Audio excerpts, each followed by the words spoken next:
a été inversé dans notre système. Et on continue aujourd'hui, soit inconsciemment, soit consciemment, mais de dire que c'est plus sécuritaire d'accoucher en structure hospitalière. Et je rappelle que j'en ai à plus en finir des témoignages de mamans. Et ça me vient en tête Julie, infirmière aux soins intensifs, qui travaillait dans une maternité de niveau 3, qui raconte dans le témoignage, ça on peut le trouver dans la playlist de la chaîne YouTube, témoignage sur les effets toboggan.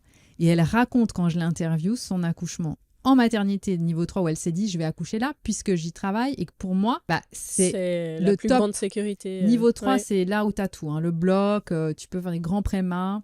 Évidemment, elle, dans son quotidien, avec le biais de la perception, la pauvre, elle voyait que des histoires défuntes d'effets de toboggan, plus toutes les grossesses à risque. Et tous ceux qui sont à bas risque, donc la majorité qui finissent en effet de toboggan, elle les voyait. Sauf que ça a fini en carnage. Et elle a compris après qu'en fait, quand on est à l'extrême opposé de l'ANA, c'est-à-dire ça, c'est beaucoup plus un risque.